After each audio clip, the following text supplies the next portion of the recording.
Hello नमस्कार आदाब सलाम सत श्री अकाल केम छो कसे काय केरो हाल है केना छी यहाँ सब कैसन वानी हाउ आर यू कैसे हैं आप लोग केमो नाचो मनक्कम खम्मा गणयोगम केमती अच्छंती की खबोर नमस्तुभ्यं राधे राधे राम राम देवी और सज्जनों।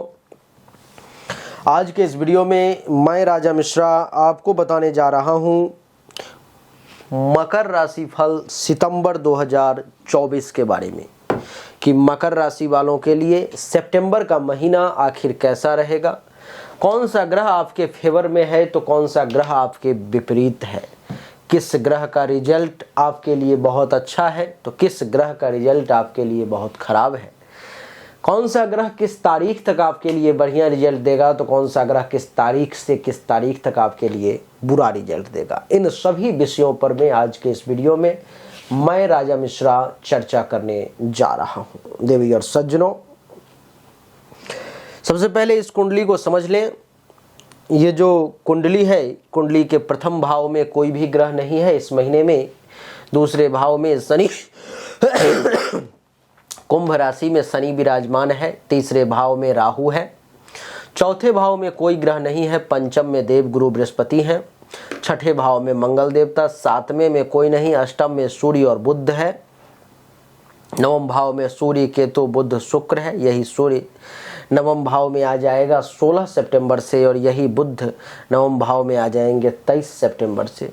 यही शुक्र देवता यहाँ से फिर आ जाएंगे कुंडली के 10वें भाव में 18 सितंबर को और फिर एकादश और द्वादश भाव में कोई भी ग्रह नहीं है। इन सब का आखिर क्या परिणाम होगा, आपके लिए कितना अच्छा कितना बुरा परिणाम होगा, इसको समझने की मैं और समझाने का बिल्कुल प्रयास करूंगा कि आपके लिए कितना अच्छा और कितना बुरा ये हो सकता है। चर्चा सबसे पहले ग्रहराज सूर्य से शुरू करते हैं।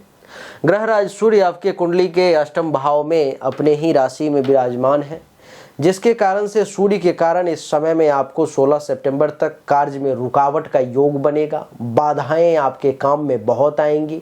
कुछ विकार आपको घेरने की कोशिश भी 16 सितंबर तक कर सकता है। कुछ हेल्थ वाइज इशू वगैरह भी आपको परेशान कर सकते हैं। जीवन को रिस्क में डाल करके मकर राशि वालों को 16 सितंबर तक कोई भी काम नहीं करना चाहिए, क्योंकि सूर्य विरोध में है, कुछ भी हो सकता है। और जिसको पैखाने के रास्ते से संबंधित परेशानी है, गुदा मार्ग से संबंधित परेशानी है, बवासीर पाइल्स इत्यादि है, उसको कुछ विशेष समस्या आ सकती है। और यहाँ से सप्तम दृष्टि कुंडली के द्वितीय भाव पर में सूर्य की पड़ रही है, जो विपरीत दृष्टि है, शत्रु दृष्टि है। तो वो धन धान्य संपत्ति जमा पूंजी को तहस नहस करने की कोशिश करेंगे। परिवार में टेंशन तनाव का योग बनाने का प्रयास करेंगे। आपके पड़ोसी के साथ अगर अच्छे संबंध हैं तो वो कैसे खराब हो जाए ऐसी कोशिश रहेगी। और द्वितीय भाव पर में दृष्टि ये भी दर्शाता है कि झूठ बोलने पर विवश करेंगे और कुछ ऐसी बातें आपको बोलने के लिए विवश कर देंगे जिससे कि आपका बहुत सारा काम खराब हो जाएगा। सूर्य जब 16 सितंबर को कुंडली के अष्टम भाव से नवम भाव में यहाँ पर में आ जाएंगे देवी और सज्जनों, तो नवम भाव में सूर्य के आने के कारण फिर आपको भाग्य का साथ मिलने लगेगा। धर्म का आप पालन करने लगेंगे। तीर्थ यात्रा वगैरह करने का अवसर 16 सितंबर के बाद सूर्य देव बनाने लगेंगे। आप देखेंगे कि जो आपके जो गुरु हैं, संत महात्मा ऋषि मुनि ब्राह्मण आचार्य हैं, ऐसे लोगों का आशीर्वाद भी आपको मिलने लगेगा। और यहाँ से सप्तम दृष्टि कुंडली के तीसरे भाव पर में राहु वाले घर पर में, तो ये धैर्य को मजबूत करने का प्रयास करेंगे। आपके पराक्रम में और निखार और वृद्धि और तेजी लाने का कोशिश करेंगे। गुप्त शत्रु अगर कहीं से आपको डैमेज करने की कोशिश करता है, गुप्त शत्रु कहीं से आपको परेशान करने का प्रयास करता है, तो गुप्त शत्रु के नाश करने का प्रयास करेंगे। और आपके बाहुबल में भुजा में इतनी शक्ति देंगे कि आप किसी भी असंभव काम को भी बहुत आसानी से संभव बना दोगे। इतना पराक्रमी आपको ये सूर्यदेव बना देंगे। सूर्य का रिजल्ट हर मामले में 16 सितंबर के बाद बढ़िया है। 16 सितंबर से पहले सूर्य का रिजल्ट अच्छा नहीं है। 16 सितंबर से पहले सूर्य जो विपरीत रिजल्ट दे रहा है, उसके लिए आपके पास में समाधान ये है कि आपको लगातार 16 सितंबर तक सूर्य को डेली जल देना चाहिए और नमो घृणी सूर्याय नमः मंत्र का कम से कम 5 बार 11 बार जाप करना चाहिए। सूर्य के बाद मंगल की बात करेंगे। मंगल देवता कुंडली के 6ठे भाव में है देवी और सज्जनों, जिसके कारण से आपकी माता जी बीमार पड़ सकती हैं। बड़े भाई बहन अगर कोई हैं तो वो भी बीमार पड़ सकते हैं, उनको भी हेल्थ वाइज इशू वगैरह परेशान कर सकता है। और इस समय में मंगल आपको दुश्मनों से सामना करने की शक्ति देगा कि आप अपने दुश्मनों से कैसे लड़ोगे, वो ताकत देगा।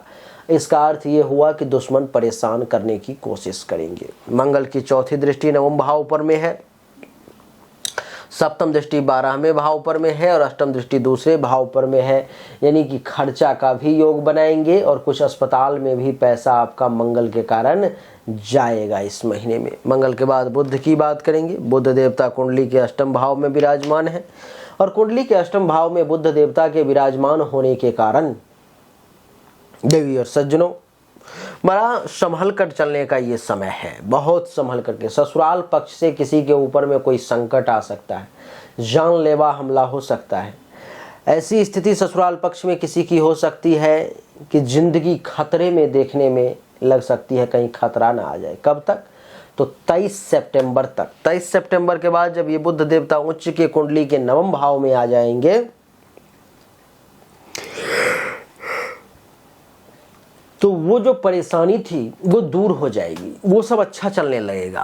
बुध का प्रभाव बहुत बढ़िया होने लगेगा, दिन दोगुना रात चौगुना वृद्धि होने लगेगी।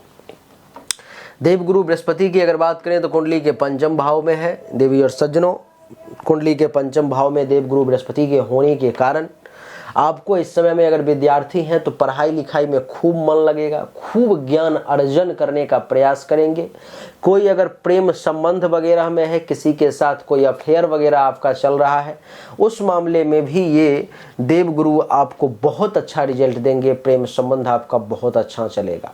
अचानक से कहीं से कोई धन के लाभ का भी योग बनेगा देवगुरु बृहस्पति के कारण। और आपको बता दूं कि आपके संतान को भाग दौड़ कुछ ज़्यादा करना पड़ सकता है और हेल्थ वाइज इशू का भी कुछ सामना करना पड़ सकता है। गुरु के बाद शुक्र की बात करेंगे। शुक्र देवता कुंडली के नवम भाव में यहाँ पर में विराजमान है, जो कि 18 सितंबर तक हैं और नीच के हैं। तो 18 सितंबर तक कुंडली के नवम भाव में होने के कारण और नीच के होने के कारण क्या होगा कि ये शुक्र आपको भाग्य भरोसे जो काम होने के लिए ग्रह सब एकजुट होकर के आपको मदद करने की कोशिश कर रहे हैं। शुक्र जितनी ही शक्ति है उतना शक्ति से उसमें विरोध विघ्न बाधाएं डालने का प्रयास करेंगे। लेकिन 18 सितंबर के बाद यही शुक्र देवता जब कुंडली के 10वें भाव में तुला राशि में आ जाएंगे तो खूब बढ़िया रिजल्ट देंगे। आपको फिर पिता से खूब लाभ मिलेगा, पैतृक संपत्ति का भी अच्छा खासा सुख प्राप्त होगा, काम और वासना की भी पूर्ति होगी, दैनिक रोजगार व्यवसाय भी आपका अच्छा चलने लगेगा, काम धंधा खूब बढ़िया चलेगा, पद प्रतिष्ठा मान सम्मान में भी वृद्धि होने लगेगी, सुख में भी वृद्धि होगी और जमीन मकान गाड़ी अचल संपत्ति इन सब का भी सुख आपको निश्चित तौर पर में प्राप्त होगा। तो देवी और सज्जनों, शुक्र के बाद शनि की बात करेंगे। कर्म फलदाता न्यायाधीश शनि कुंडली के दूसरे भाव में कुंभ राशि में। इनकी ये कोशिश रहेगी कि आपको धन धान्य संपत्ति से भर दें पूरा। आप कितना भी खर्च करने की कोशिश करो, कोई ग्रह आपको कितना भी करवाने की कोशिश करे, खाली ना हो आपकी झोली। कर्म फलदाता शनि आपके वाणी में थोड़ा तीखापन लाने का प्रयास करेंगे।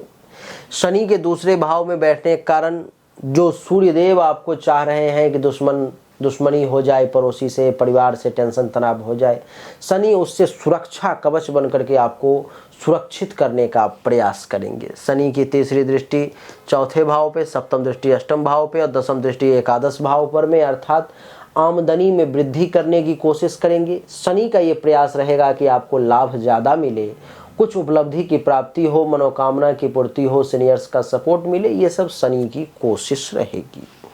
शनि जो है सो ये सब फल देंगे। राहु की अगर बात करें तो राहु कुंडली के तीसरे भाव का राहु बढ़िया होता है, ये आपको खूब पराक्रमी बना देंगे, अपार साहस और शक्ति से भर देंगे। केतु नवम भाव में है तो ये भाग्य का सपोर्ट आपको युक्ति और जुगाड़ के माध्यम से दिलवाने की कोशिश करेंगे। तो देवी और सज्जनों, मकर राशि वालों के लिए ये सितंबर 2024 का समय कैसा रहेगा आप समझ चुके।